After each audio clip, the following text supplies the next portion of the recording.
Bueno, ahora sí tenemos en línea al doctor Carlos Sánchez Berzaín, abogado y político boliviano. Fue ministro 5 veces en el gobierno del presidente Gonzalo Sánchez de Lozada, experto en Derecho Constitucional, máster en Ciencias Políticas y además les debo decir una pluma encantadora. Yo anoche paseaba por algunos de sus artículos. Uno de ellos es Corrupción del Foro de Sao Paulo y sus corruptos en listas de espera.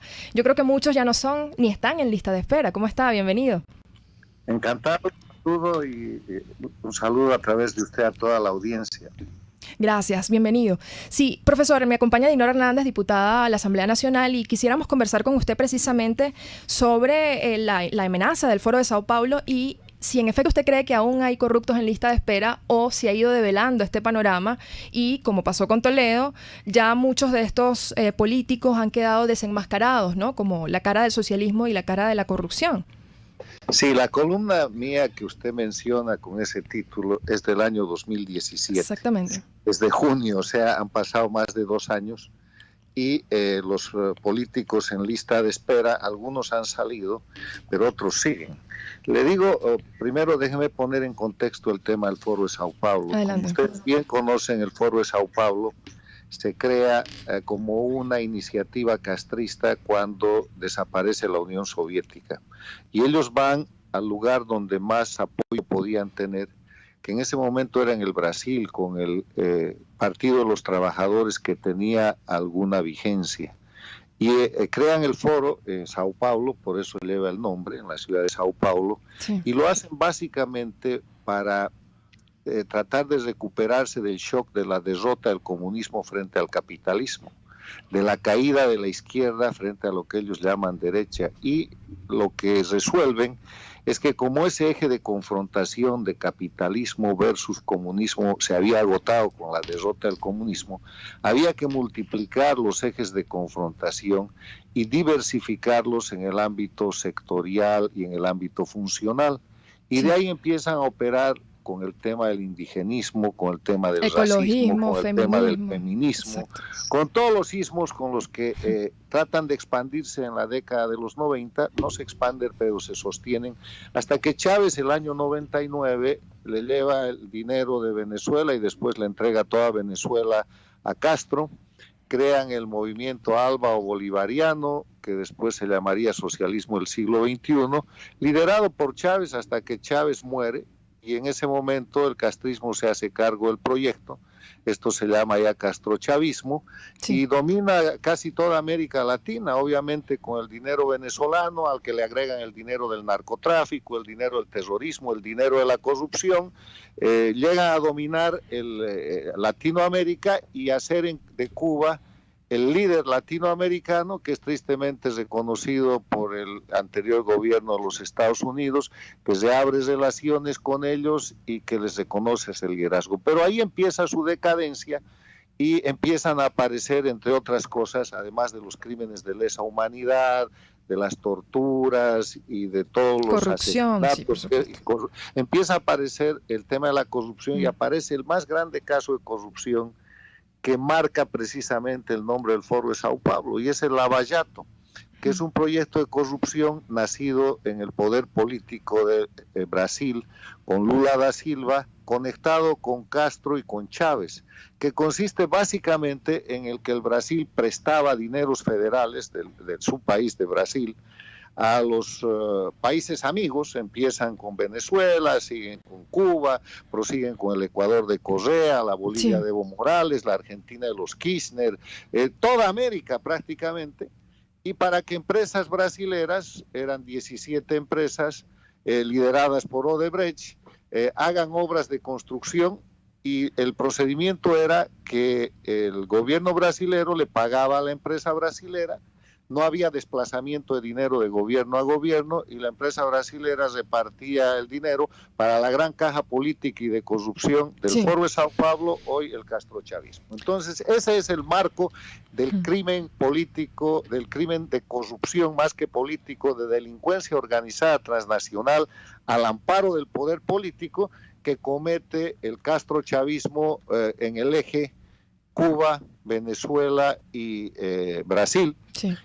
Y del que yo hablo el año 2017 diciendo hay criminales en lista de espera. De esos criminales en lista de espera, ya unos no ya están. salieron Exacto. de la lista de espera el Ecuador con Correa y toda su banda, están bajo Humala, acusación exacto. y juzgamiento.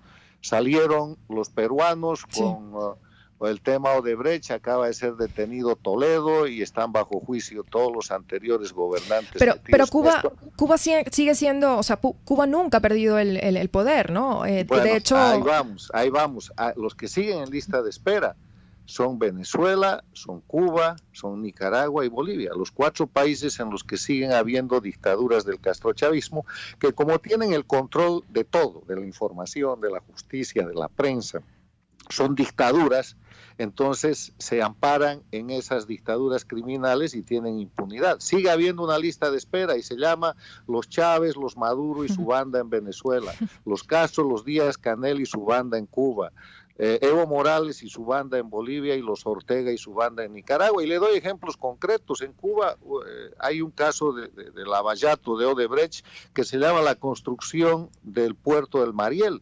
Un sí. puerto que estaba contratado por $230 millones con corporaciones europeas. Cuba rompe el contrato y hace el mismo contrato casi por $900 millones con Odebrecht.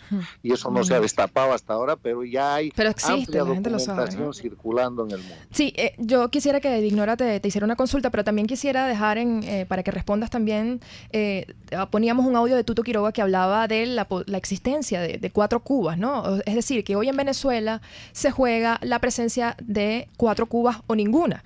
Y bueno, Dignora también quería hacerte una consulta en ese sentido. Gracias, Claudia. Saludos, doctor. Mi nombre es Dinora Hernández. Soy su jefa de la fracción parlamentaria 16 de julio y hago ese contexto porque quería referirle lo siguiente, doctor.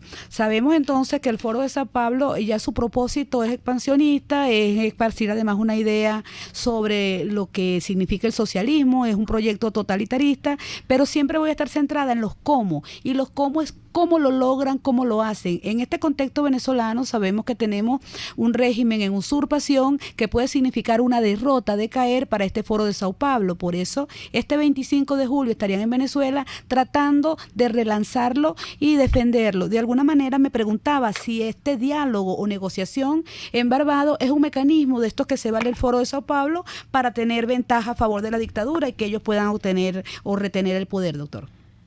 A ver, la primera idea, fuerza. El Foro de Sao Paulo es un sistema de delincuencia organizada transnacional que se ampara en la política para cometer y para encubrir sus crímenes. Eso hay que tenerlo conscientemente y es el mensaje principal que hay que repetir. El Foro de Sao Paulo no es política, es delincuencia organizada transnacional disfrazada de política con propósito de cometer más delitos y de mantener impunidad. Segunda cosa, ¿cómo funciona el Foro de Sao Paulo? El Foro de Sao Paulo en su cobertura política funciona como un organismo público que dice que se une a las izquierdas de América Latina con discurso antiimperialista. Pero lo que en verdad hace son 2 cosas: sostener las dictaduras del castrochavismo, que son Cuba, Venezuela, Bolivia y Nicaragua, y trabajar para desestabilizar las democracias del hemisferio, empezando por Estados Unidos y terminando en Chile y la Argentina. Y en el proceso de desestabilización, el año pasado, cuando tuvieron su reunión en La Habana, y hay que leer nomás sus decisiones porque estos criminales firman actas, en ese proceso de desestabilización y hacen públicas sus amenazas y sus delitos. Ellos dijeron que para defender lo que llaman revolución en Cuba, Venezuela, Nicaragua y Bolivia, había que confrontar a la derecha que estaba recuperando espacios. Y empezaron el proceso de desestabilización que hoy día se puede ver en Chile, que se puede ver en la Argentina, que se puede ver en el propio Brasil, que se ve en el Perú, que se ve en Colombia, que se ve en el Ecuador, que está siendo rescatado de las dictaduras por Lenín Moreno, que se ve sobre Estados Unidos con las famosas marchas migratorias y esta gran crisis que se ha creado. O sea, estos son hechos criminales ejecutados y coordinados por el Foro de Sao Paulo, que les reitero, en la actividad que ellos llaman política, que es en verdad también actividad criminal, tienen 2 tareas: sujetar y soportar y mantener en el poder a las dictaduras criminales de Cuba, Venezuela, Bolivia y Nicaragua, y desestabilizar las democracias en el hemisferio. Sí. De eso estamos hablando. Tenemos que ir a un breve corte, pero quisiera pedirle que nos acompañe para el final, si puede estar por lo menos 2 minuticos más, y seguimos conversando con el doctor Carlos Sánchez Berzaín. Ya regresamos rapidito. Y aquí estamos de vuelta, conversamos en Aquí se habla libertad con el doctor Carlos Sánchez Berzaín, político boliviano. Le hemos pedido que se quede unos minutos más. Este último bloque es muy corto, pero yo no quisiera que usted se despida sin que precisamente hacer un análisis final. Si después de 30 años, como en 1990, hoy en Venezuela, la semana que viene, mejor dicho, se reedita precisamente este foro de Sao Paulo, y por qué. Quisiera también que usted nos comentara un mensaje final sobre precisamente este tema, ¿no? En realidad son 20 años, porque los primeros 10 años, hasta el año 99, el Foro de Sao Paulo era una quimera. No tenía ninguna posibilidad de avanzar y era una reunión de un club de amigos que soñaban con tomar el poder. Chávez es el que marca la diferencia, y en los últimos 20 años el Foro de Sao Paulo actúa y opera como un ente de organización criminal transnacional al que deberíamos aplicarle la Convención de Palermo en su anexo 1 sobre delincuencia organizada transnacional. Gracias. Bueno, conversamos con el doctor Carlos Sánchez Berzaín. Muchísimas gracias por su aporte. Usted lo decía claramente, es un sistema delincuencial, una organización transnacional que se apalanca en la política precisamente para empujar las ideas comunistas, ¿no? Las ideas socialistas. Muchísimas gracias por acompañarnos, por su tiempo y por ser un defensor además de la democracia, no solamente en Bolivia, sino en Venezuela. Y en América Latina. Muchas gracias por la oportunidad. Muchísimas gracias.